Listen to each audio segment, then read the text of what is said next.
Hi everyone, welcome to our web series Fireside Chat with Champions, in which we interview global business leaders, asking them crowdsourced questions relevant to the biggest challenge we face today, COVID-19, and its impact on business and society and various aspects around it. We also try to understand the uncertainties and how to steer clear of them. Today we have a very special guest with us, Nicole Gryczka, CEO Gastromotiva and Social Gastronomy Movement. Founded in 2006, Gastromotiva is a creator of the Social Gastronomy Movement, a global initiative that connects people, projects, companies, universities, international agencies, governments, and civil society around the transformative power of food. Hunger, waste, lack of opportunity, obesity, and malnutrition are global challenges that require joint action, and that is what this movement wants to achieve. Based on the experience accumulated over more than a decade of work and social impact in Brazil, Mexico, South Africa, and El Salvador, Gastromotiva contributes to the transformation of lives locally and increasingly extend its vision globally in cooperation with the United Nations Sustainable Development Goals. Gastromotiva has mapped 300 plus social gastronomical projects, engaged in nutritional education of more than 100,000 people, and has reclaimed hundreds of thousands of kgs of food. Nicole is an optimistic change maker and a social entrepreneur with extended experience in building communities and networks toward collective impact and solutions. She is a result and action-driven leader with proven excellent business development and interpersonal skills, leading organizations and teams to their highest potentials. She is advisor and motivational speaker for various government companies, international institutions, and NGOs. She is well decorated and awarded by institutions as reputed as World Economic Forum. Thanks, Nicole, for accepting our invitation. I would request you to let our viewers know a little bit about you and your current interests and activities. Floor is yours, Nicole. Sure. Thank you for the introduction, and thanks for this space to share our vision. So, as you mentioned, the one thing that all connects us is food.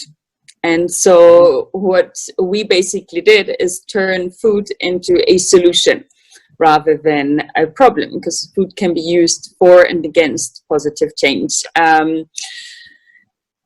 David is a chef, and he started Gastromotiva in 2006, and really with that vision of connecting people to opportunities through food. So the gastronomy world was growing. There were job opportunities. The biggest complaint of the restaurant industry was actually not having skilled labor.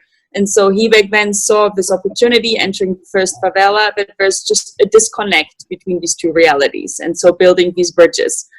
And then ever since, the so-called social portfolio of Gastromotiva was growing. So it was really seeing what else food can respond to. And so over the years, when I joined forces as well with David, different topics came to the table, like food waste, for example. With Chef Massimo Bottura and Alessandra Forbes, we opened a Refettorio Gastromotiva during the Olympics, transforming food surplus into beautiful meals served in dignity every night. So really showing and shedding light up on the issue of food going to waste. So 1/3 to 1/4 of food going to waste, whereas you have people that are going hungry every day. And so this absurdity that actually with the food that we waste, we could feed the entire world. And so these projects, like food waste, then nutrition work with communities, and entrepreneurship for communities as well, to not only work within the restaurant industry, but to create their own businesses, started developing. And so nowadays, we then expanded to Mexico with a subsidiary, El Salvador with a UN World Food Program, South Africa with a joint venture with another organization. But I think what became really clear is that there are a lot of local solutions, that we're not the only ones doing this. And it's just been always inspiring, traveling around the world and meeting those social entrepreneurs. South Africa was the best example of that, of where we were actually giving a substantive amount to expand to South Africa. Gastromotiva needs to be in South Africa, in Cape Town. So we said, obviously, we're not going to say no. Our impact will increase and will increase our income. So we went, but not knowing what to expect really. And the one thing that we saw is that there is an organization working with vocational training already. So how about we bring some other of our learnings, the entrepreneurs, the nutrition work, the community work, as well as the food waste solutions to them and just join forces? Why reinvent the world? And so that was a great success. And along those lines as well, the social gastronomy movement idea was born.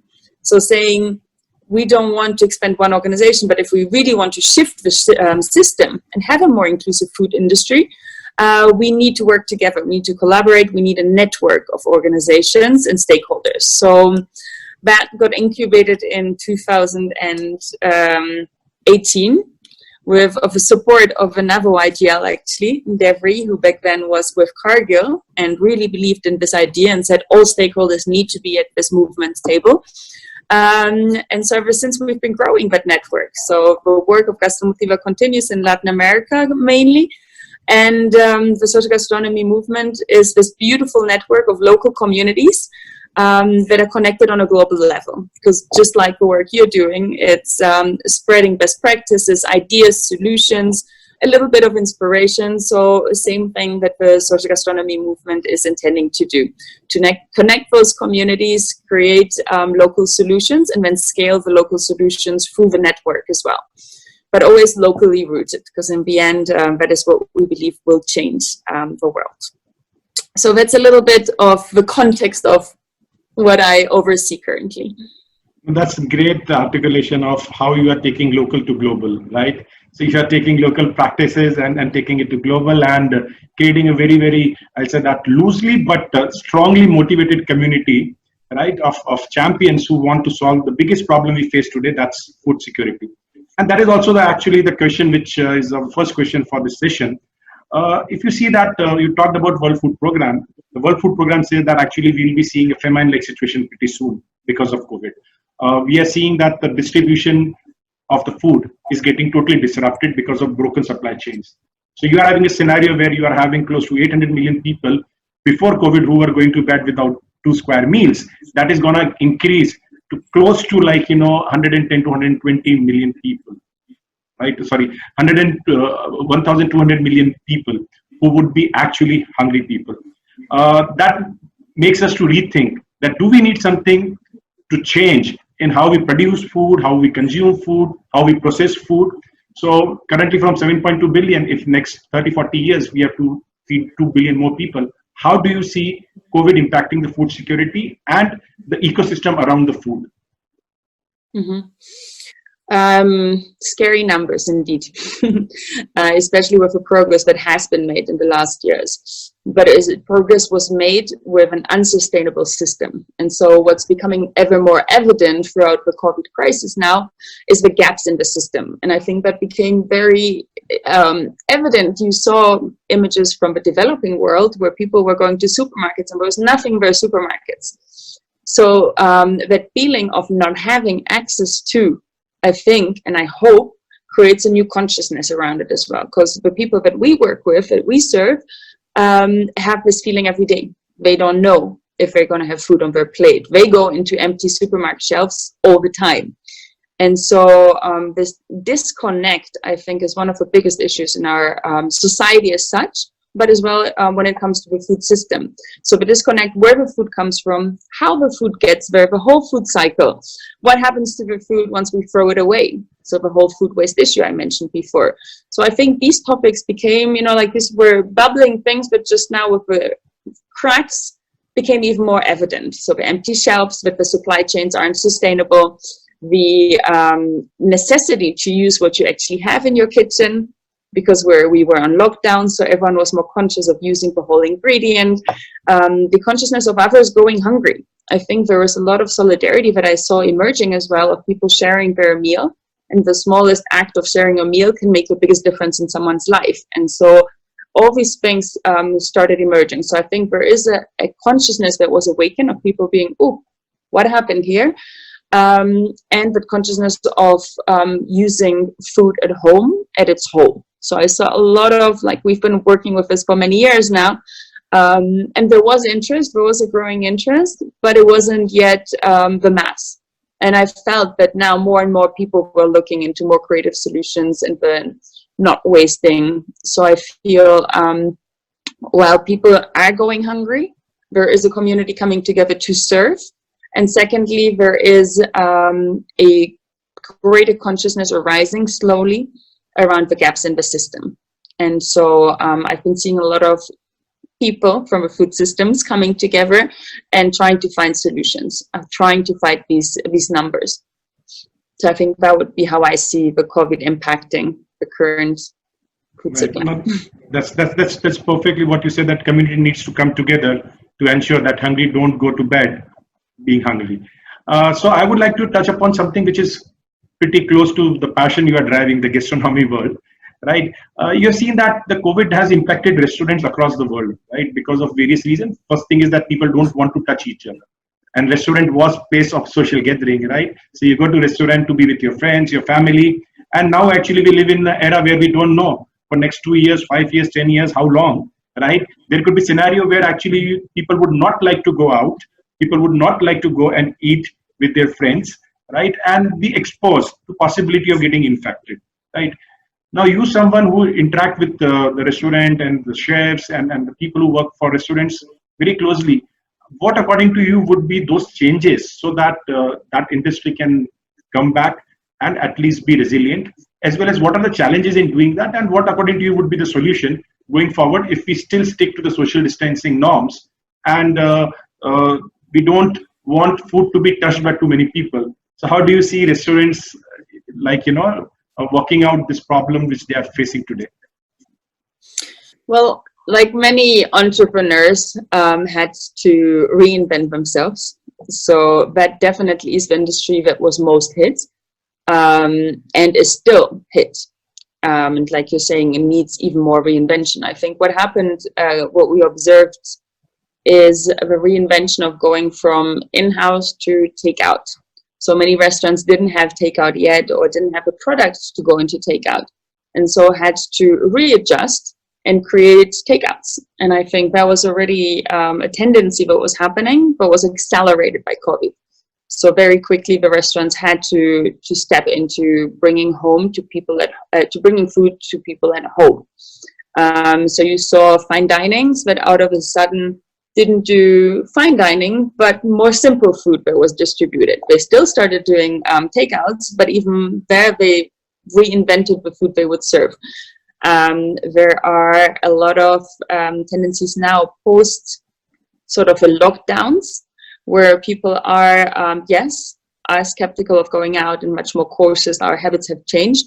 So there are a lot of solutions coming up on how to deal with that, with separations, more space in the restaurant. What have I seen? The plastic barriers, like really investing. There are a lot of investments in creating these new norms in the sense to having the separation. But I believe that in the long run, there will be a tendency, what I've been also observing now, where people make smaller gatherings at home.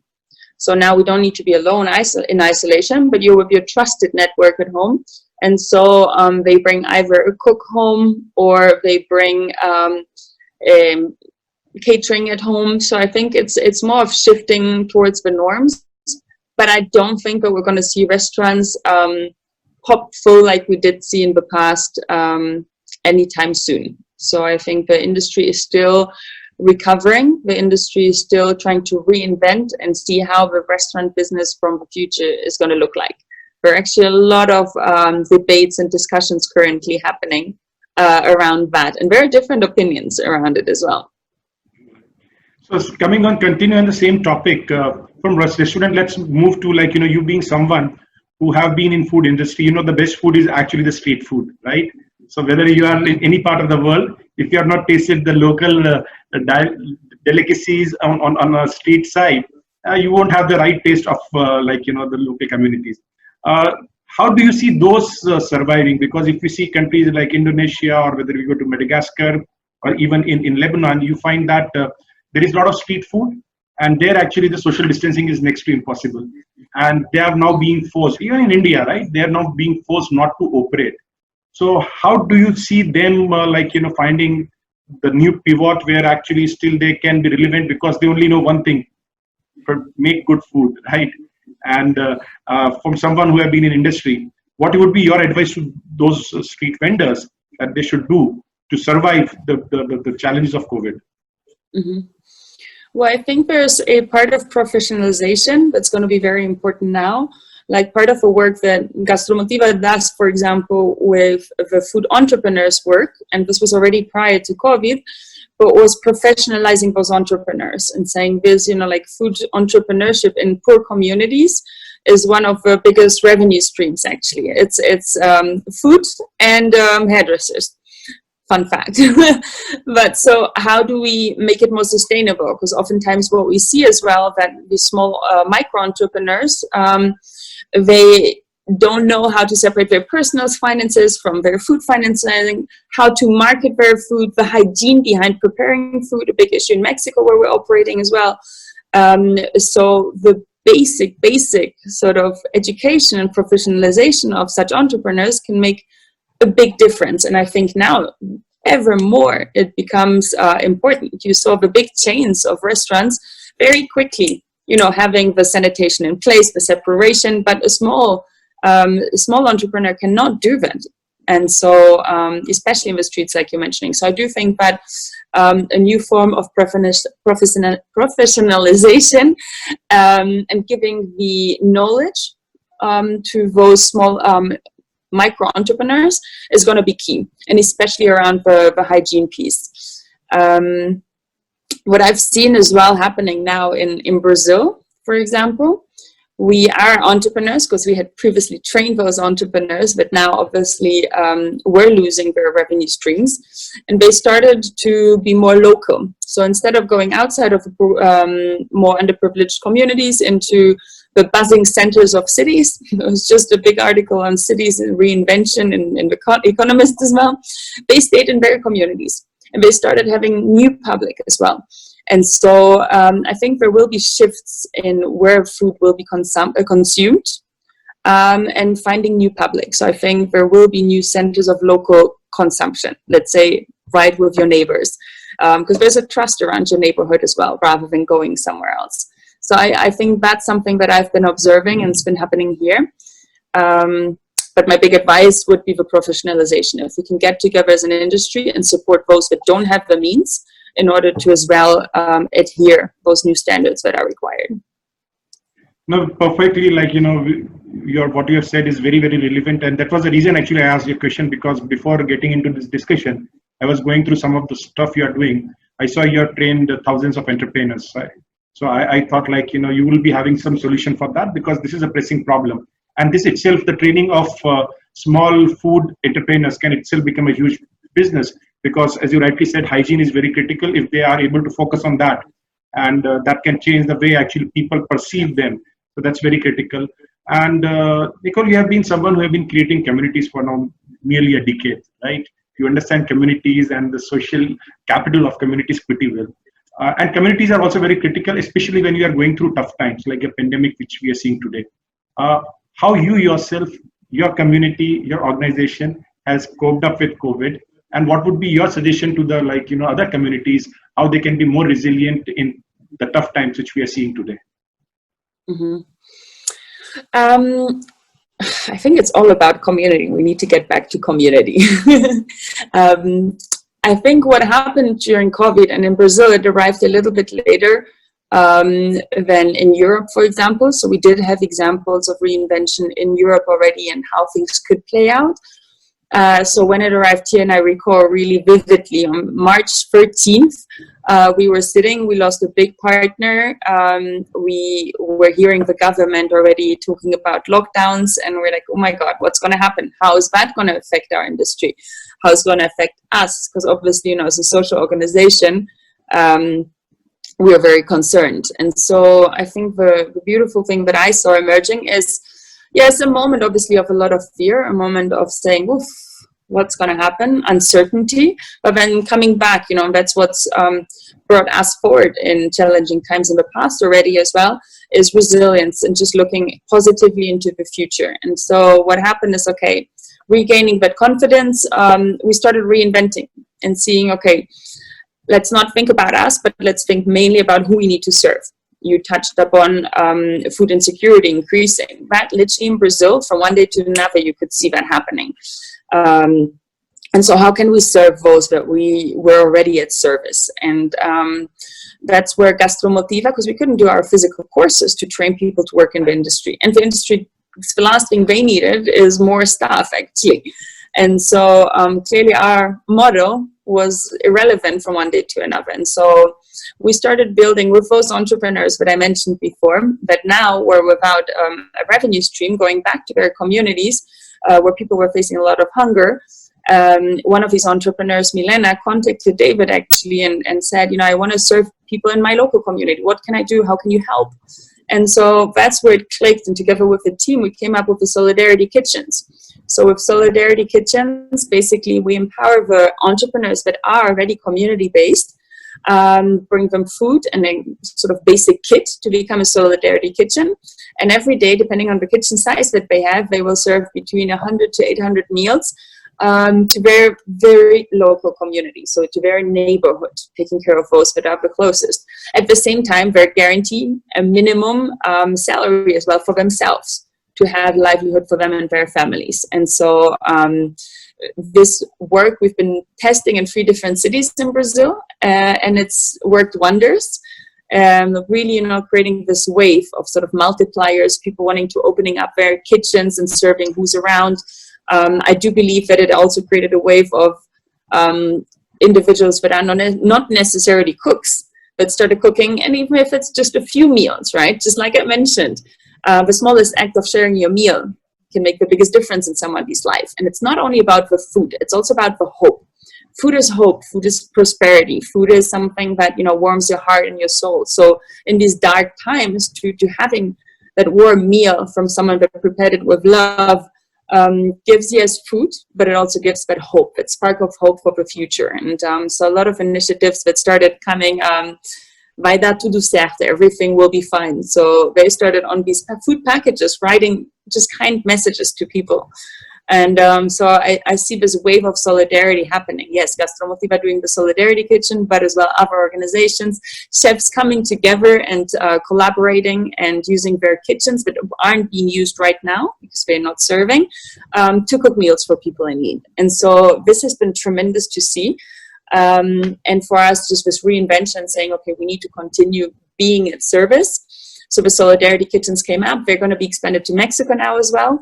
And we did a big crowdfunding campaign, seeing the generosity of individuals as well. I think Brazil was never the country that donated a lot, and we usually had donations and social investment from abroad, whereas now there was a shift in that. So I'm really seeing the preoccupation on a local level. So I think also linking a little bit, how is the food industry impacted? I think local is going to become the new trend, because first of all, you had to, because if you had no local supply chains, your supermarkets were empty. Second thing, that local became more accessible. So out of a sudden, another initiative that I saw for our social gastronomy network is a woman that already worked with local producers. She's a chef, and a lot of chefs nowadays source locally and have their farmers they work with. Whereas now they sort of opened up this potential. So now, for example, this one chef I'm referring to here in the south of Brazil, in Curitiba, she said, okay, well, the restaurants aren't buying for these local producers, products are being made. And as we know, a lot of farmers are actually living under the poverty line and don't have access to food oftentimes themselves. And so she said, okay, I'm going to start creating the social baskets, it's called. And so out of a sudden, she has tons of food. Like she has recapped now the food that they produce and distributed it to households. So we now buy from her. She just becomes a distribution center. They've reformed the whole parking lot, and now they distribute hundreds of social baskets 4 times a week. And we buy it. So out of a sudden you value seasonality. Out of a sudden you have it connect to where your food comes from. Out of a sudden you always supplied with the best quality food from your local farmers. Because before there was this access and disconnect. We didn't have access to the farmers. And so now, through this reinvention of some of these restaurateurs and chefs, people, families got more access to it. And so I do think that this is going to shift. I know I went a little bit into the previous questions, but I see that reinvention coming back, communities coming together, collaboration on a local and on a global level, like the Social Gastronomy Movement really stepped it up, and we started connecting globally to see what's happening in India, what's happening in Brazil, what's happening in the UK, to seeing how we can collaborate more together. Exactly what you said, like, the solidarity kitchens, which we also like. There is a community called Sikhs in India. They have been doing it for past centuries, where actually in their holy place, they contribute both the money as well as their time. So they make big community kitchens, and they feed 10,000, 15,000 people every day. And that has been going for generation. I think you should connect and see their model, because it is doing pretty well. And they try to keep food very simple. So there would be a curry, there would be some rice and some bread. And but they feed people like in huge numbers, right? So like, you can see it as just a factory of producing, and all contributed free of cost. So all the ingredients come as a charity, and people donate their time to clean dishes, to even cook. So all those things are done like, as in a community way. So do let me know if you want. I can connect you with some of them. And I'd love to. And these people, if you just Google it, Sikh community serving food, right? You'll find if there is a typhoon somewhere, there is earthquake somewhere, they'll reach there and they start serving food. So that's the DNA of the community. So Nicole, that brings us to the last section of our discussion. Here I'm looking for some silver bullets from you to those entrepreneurs and founders who are actually working in food system, and for them to survive COVID. What would be your few specific piece of advices? The Social Gastronomy Movement works with sort of a framework of CCPs. The CCPs is connecting, collaborating, and creating partnerships. And I think the CCPs never were more relevant than now. But our history actually shows that organizations during times of crisis that came out of a crisis or came out stronger are those that collaborated. So I think now it is time to not work in silo, but really create friendly alliances, collaborations, partnerships. Just really, start connecting with those that are in the same industry. Don't try to do it by yourself. Don't try to reinvent the wheel. But just, like the smallest little connection can make all the difference. Just like the chef that I mentioned that started connecting to local farmers, then through her network of other chefs, she started distributing. Then at the same time, they are serving. Every fifth basket becomes a fruit basket for someone in need. And so I think these connections and collaborations will be key. Also for the restaurant industry to start collaborating is going to be extremely important. So don't try to do it by yourself. Just do it with others. That would be my biggest advice. You're on mute. Yeah, so that's a great advice, because I was going through some of the things you've done. You're definitely an inspirational, motivational leader, right? And connecting the dots so simply is what is very, very important. I love the infectious way of creating hope for people. And I learned one more thing: food is just not food; it is hope also.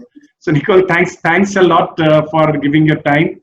It was a pleasure to have you on this chat show. Stay safe. Thanks a lot. Thank you. Namaste.